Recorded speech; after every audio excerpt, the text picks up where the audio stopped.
আসসালামু আলাইকুম ওরহমতুল্লাহ বরকাতুহ। সম্মানিত শ্রোতৃমণ্ডলী, আশা করি মহান রবের কৃপায় সকলেই সুস্থ আছেন। আজকের এই পর্বে আপনাদের সম্মুখে আলোচনা করতে যাচ্ছি কালো পাহাড়ের আলো।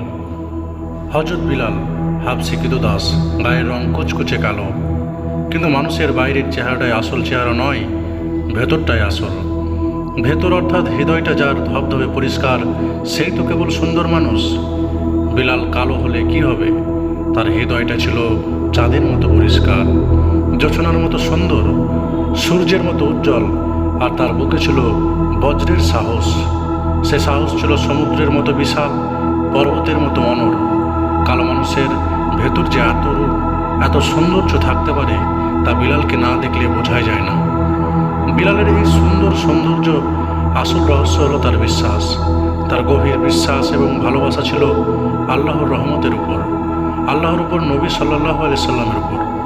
তার সকল আস্থা ছিল আল্লাহর রহমতের উপর, আল্লাহর শক্তির উপর। আর নবী সাল্লাল্লাহু আলাইহি সাল্লামকে তিনি ভালোবাসতেন প্রাণ দিয়ে। তার সেই ভালোবাসায় কোনো ঘাত ছিল না, এতটুকু কৃত্রিমতা ছিল না। তাই ক্রীতদাস হয়ে বিলাল মনিবের রক্তচক্ষুকে ভয় না করে নবী সাল্লাল্লাহু আলাইহি সাল্লামের ডাকে সাড়া দিলেন। ইসলাম গ্রহণ করে তিনি পরম তৃপ্তি এবং প্রশান্তি লাভ করলেন। কেনা গোলাম হলে কি হবে? মনিব তো কেবল একটি মানুষকে টাকা দিয়ে কিনতে পারে, সে তো আর মানুষের হৃদয় কিনতে পারে না। বিলালের মনটাও তার মনিব কিনতে পারেনি। এজন্য তিনি স্বাধীন ছিলেন মনের দিক দিয়ে, আর স্বাধীন থেকেই তিনি তার একমাত্র হৃদয়টা তুলে দিয়েছিলেন আল্লাহর হাতে, ইসলামের খেদমতে, নবী সাল্লাল্লাহু আলাইহি সাল্লামের ভালোবাসায়। চুপে চুপে নয়, একেবারে সবার সামনে প্রকাশ্যে তিনি ইসলাম গ্রহণের ঘোষণা দিলেন। বললেন, আল্লাহ ছাড়া আর কোনো প্রভু নাই, ইসলাম একমাত্র জীবন বিধান, আর নবী সাল্লাল্লাহু আলাইহি সাল্লাম হলেন আল্লাহর প্রেরিত মহান পুরুষ, যিনি সত্যের আলো নিয়ে আমাদের মাঝে এসেছেন। তিনি এসেছেন সত্যের বার্তা নিয়ে, মানুষের মুক্তির জন্যে। হাবশী ক্রীতদাস বিলাল, কুচকুচে কালো মানুষটির এই দৃঢ় কণ্ঠের আওয়াজ তার মনিব শুনতে পেল কাফেরেরাও। তারা ক্রোধে ফেটে পড়ল, বলল, কেনা গোলাম, কালো মানুষের এত বড় সাহস! এর পরিণাম বড় ভয়ানক। বিলাল তাদের কথা যেন শুনতেই পাননি, কারণ তিনি তো জানেন দুর্বলদের উপর সবলরা সবসময় অত্যাচার করে, জুলুম করে, নির্যাতন চালায়। এবার নতুন কি?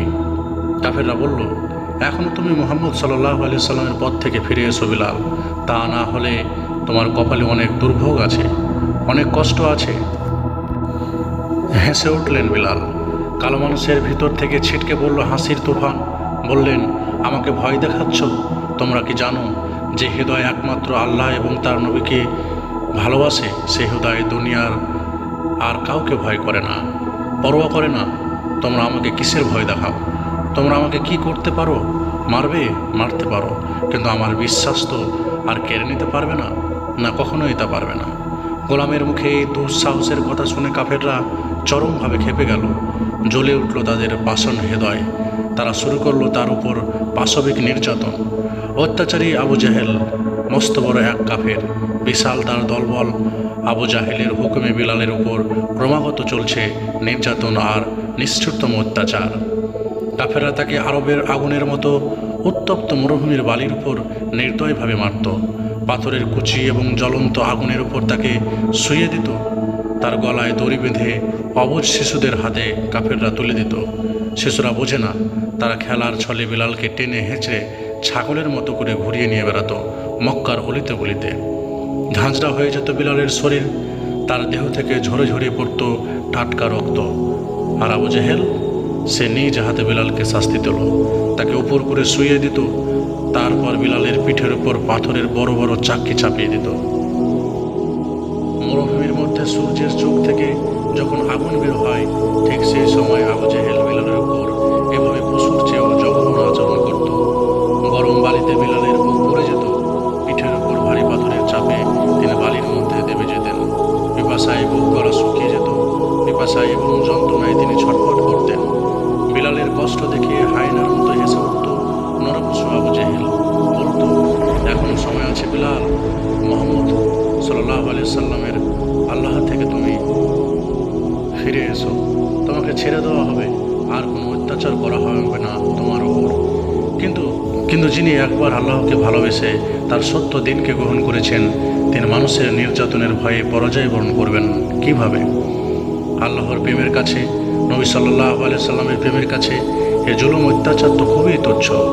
দুঃসাহসী বিলাল, পর্বতের মতো যার বিশ্বাস, তিনি আর বিশ্বাস থেকে এক চুলও নড়লেন না, বরং আবু জেহেলের সকল অত্যাচারের মধ্যেও তিনি হাসি মুখে জবাব দিলেন, আল্লাহ আহাদ, আল্লাহ আহাদ।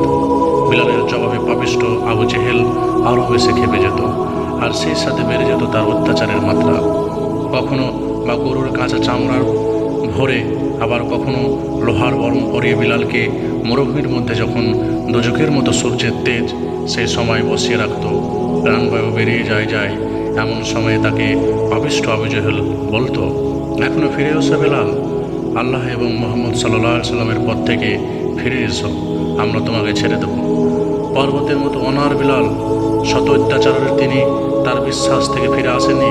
তখন সেই ক্লান্ত মৃত্যু মুখে দাঁড়িয়েও বিলাল হাসি মুখে উচ্চারণ করেছেন, আল্লাহ আহাদ, আল্লাহ আহাদ। ইসলাম গ্রহণ করার কারণে বিলালের উপর যেরকম অত্যাচার নিপীড়ন নেমে এসেছিল, তা এতই মর্মান্তিক যে এখনো মুখে সেই নির্যাতনের কথা উচ্চারণ করতে গায়ের পশম মুহূর্তে লাফিয়ে ওঠে। অথচ কাফেরদের অত্যাচারের মাত্রা যত বেড়ে যেত, ততই বেড়ে যেত বিলালের সহ্য শক্তি, বেড়ে যেত তার ধৈর্য, সেই সাথে বেড়ে যেত বিলালের আল্লাহ ও তার নবী সাল্লাল্লাহু আলাইহি সাল্লামের উপর অপরিসীম প্রেম এবং ভালোবাসা। একমাত্র প্রেম ও ভালোবাসার জন্য মানুষ সব ত্যাগই স্বীকার করতে পারে।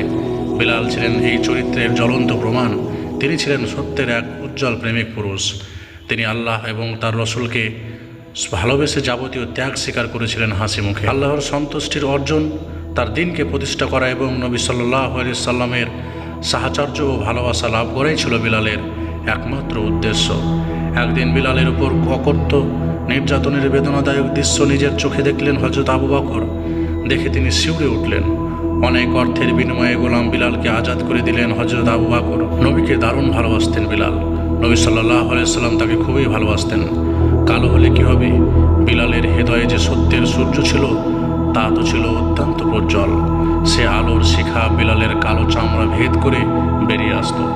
মেঘ ফুরে সূর্য যেভাবে পৃথিবীতে ছড়িয়ে পড়ে, ঠিক সেইভাবে বিলালকে অত্যন্ত পছন্দ করতেন নবী সাল্লাল্লাহু আলাইহি ওয়াসাল্লাম। তিনি বললেন, বিলাল আজান দাও, আমরা নামাজ আদায় করব। বিলাল রাসূল সাল্লাল্লাহু আলাইহি সাল্লামের নির্দেশে আজান দিলেন। বিলালই প্রথম আজানদাতা, অর্থাৎ প্রথম মুয়াজ্জিন।